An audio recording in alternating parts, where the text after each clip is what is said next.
Welcome to another episode of Power Bourbon. As you can see, Brian and Chuck aren't here, which means it is that time of year again. And what time is that? Bookers! Yay!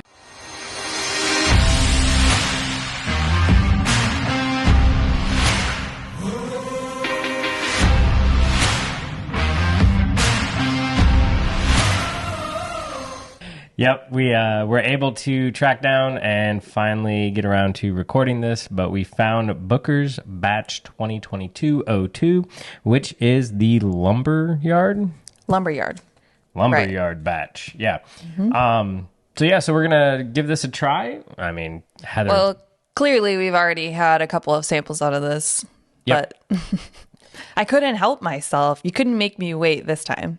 Yeah, I know. I had to drive all the way to Beam to find this, and then the next day it was in Target. So Yeah. And I had to give it a try.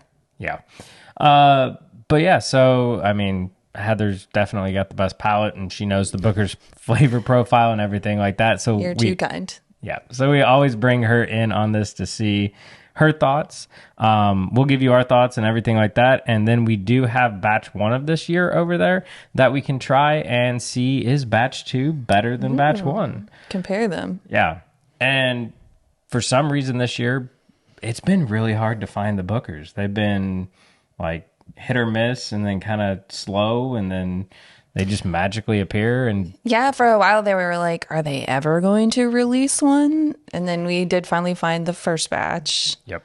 And then I feel like the second one actually came not too long after.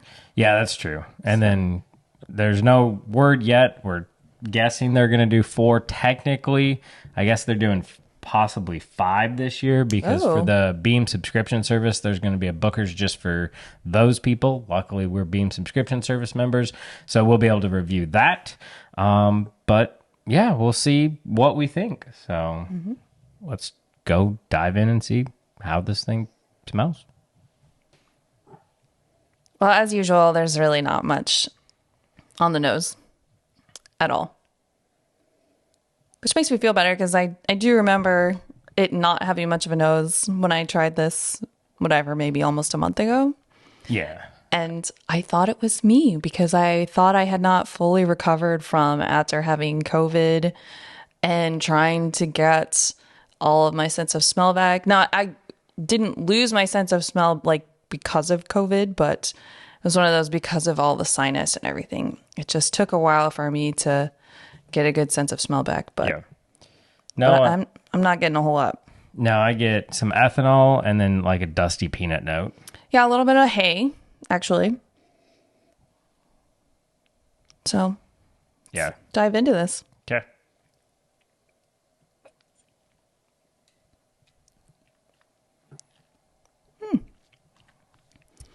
It's really light on the palate. Ooh, there's the maple sweetness coming in on the back, kind of like maple syrup. Yeah. Well, for me, on the very beginning of the palate, I get a super sweet note. Then it just kind of fades away. And then, like, there's nothing mid-palate really for me. And then it just goes super spice. Like, crazy, high proof, spicy. I don't know how to explain it. Just... It does. This is one where you can definitely tell that it's a higher proof because it's hitting me. Like even from the glass, when I bring it up to my nose and my face, I'm getting that like little stinge of alcohol around my eyes. I can tell that this is a higher proof, but it's not like terribly burning my throat. Yeah. Yeah, there's no like, I don't get a deep Kentucky hug or anything like that, but I do definitely get the ethanol. On the second sip, I got a whole bunch of orange and orange zest on the end of the palate, the beginning of the finish. Like, it almost reminds me of what a good old-fashioned orange flavor is. Okay. And I'm getting a little bit more like creamy vanilla. But I did, on my first sip, I did feel like there was like a light, maybe a bit of citrus. So maybe that's some of that orange. But to me, it's like that almost kind of bitter orange, like you are biting into the peel. You know, Yes. like you accidentally bit into the peel and ate it rather than just the orange. Yeah. definitely. Yeah, the peel, the rind, for sure. And then on the finish, you get a whole bunch of oak because, I mean, this is a 7-year Booker's. Most of them are like 6 years, 11 months. This one's 7 years, 1 month. So not big difference, a little bit of a difference. But yeah, you definitely get some oak notes. It's very drying on the end of the finish and just a whole bunch of spicy. Again, I feel like it's... Yeah, I'm getting more baking spice now. Yeah, baking spice and even a little peppery notes. Yeah, pepper, like a cinnamon, like a dry cinnamon. Like you had a spoonful of cinnamon. You did the cinnamon challenge. Got a little bit of that kind of drying out your tongue. A hint of oak. This is pretty good. Yeah, I definitely like it. I know there are people out there that have said that they have not enjoyed this. There's people out there that have said this is one of the best Bookers they've ever tried. I think it's a better Booker's. I don't think it's going up on the best tier Booker's, but I do think it is one of the better Bookers that I've had. Yeah, it is. It's definitely up there. I like it.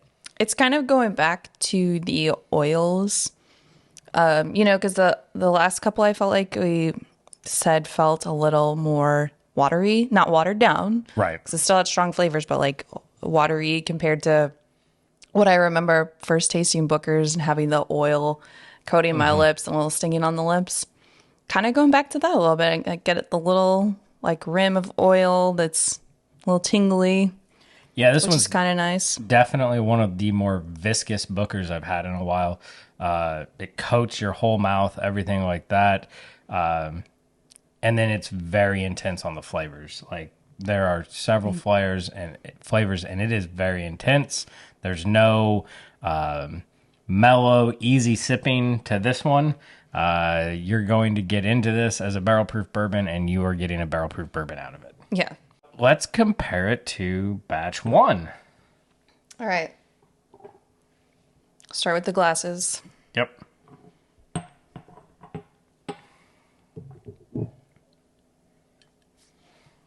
So batch 2 definitely, I feel like, has a better nose. 1 just really doesn't have much of anything on that nose. Oh, yeah, there's hardly anything there. Like, I don't even get a dusty peanut note or anything like that. It's just, I get a little bit of ethanol, and that's it. Yeah, and coming back to that second one, well, 2202, to clarify, it's definitely the hay dusty peanut that you're talking about, like peanut shells. Yeah. Yeah. Whereas the 2201, yeah, you got nothing. There's that hint of citrus that I remember, like a little bit of lemon. Okay. Now on the palate, I might like batch 1 a little bit more. It's so much more mellow, I think. I don't think it's quite as intense, but it still reminds me of sweet tea. Yes. It still is coming in with those tea notes that I remember, like a hint of honey and a hint of lemon. Yeah. Oh, yeah. It's like your hot toddy versus your old fashioned here. How are you going to pick between these two?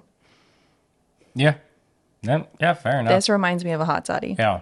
So, yeah, batch 1 is nowhere is it super intense. No flavor, no spice notes are just going to like punch you in the face. It's all, say the evil word that nobody likes to hear. It's smooth. It never peaks. It is. Coming back to like that, it's just thinner, so it makes it a little bit smoother. Yeah, you get the sweet notes, you get the tea notes, you get a little bit of lemon notes in there.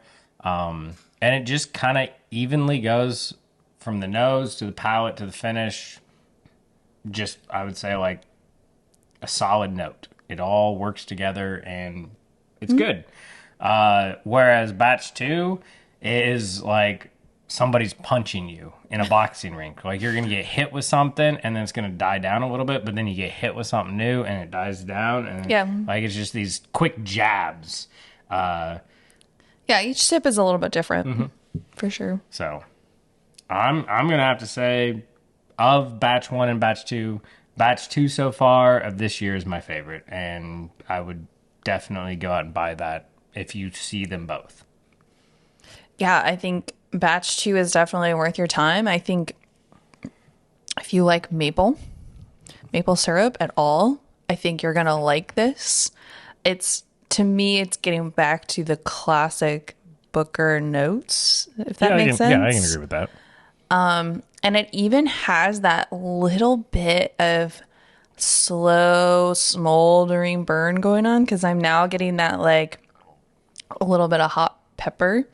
You know, like you had a spicy meal, you had a little too much jalapeno cut up in your meal, and it's kind of deep in the throat. And it reminds me of like Tag Along a little bit, which maybe it's, you know, why they picked the green label for Tag Along. Yeah.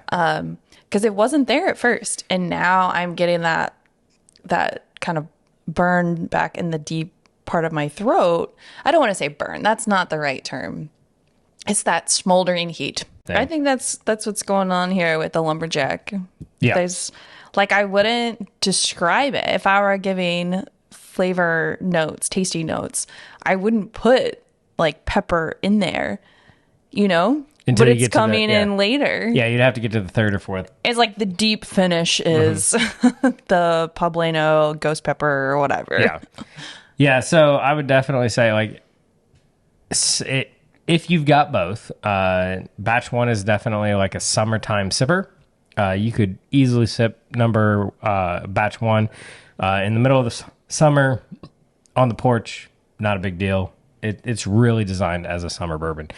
Batch two here is definitely getting in on a fall night at the campfire. Yeah, absolutely. Warm you up a little bit type of bourbon. Ooh, I like it. Have it with your apple cider with those maple and cinnamon notes going on. Here we go. People are going to hate me for wanting to add this into cocktails, but whatever.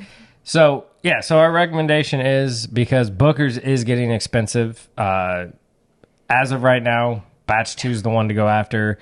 Is it worth the $100? I honestly think so. I think it's really good, and I think you're going to get your money's worth, especially if you're a Booker's fan. Absolutely. Yeah, I mean, it's a piece that you want to have on your shelf. So I am going to ask the community. I mean, we know that water can affect the way things taste, but we don't normally add any water. So this is something that's really high proof. Maybe this is something that like will change / benefit from being combined with a little bit of water. So I don't know if people are interested to know what this tastes like with water added. Let us know. Maybe next time we do a Booker's tasting, because you know we're going to do another one. Should we add some water to it and let you know how it tastes with some water? If anyone else has added water to this or likes these better with water, let us know. Yeah. I'm curious. Yeah, definitely. Because, again, we always say, drink your bourbon how you like it. There's no wrong way to do it, except to just pour it out. That is the wrong way to do it. It annoys me when I see pictures of people like, this is terrible, when they pour it out. He never cries, but if he sees bourbon poured down the sink, there will be a tear shed. Yep. No matter how bad it is, it can go in a cocktail. But yeah, as always, thanks for watching. Let us know. Have you tried any Bookers this year? What is your favorite Bookers of all time? We've only been doing Bookers this is our third year. 3, yeah, that makes sense. So we like it. We're always going to buy at least one. The really, really good ones, we do buy a backup. But yeah, let us know. And thanks for watching, and we'll see you next time. Cheers.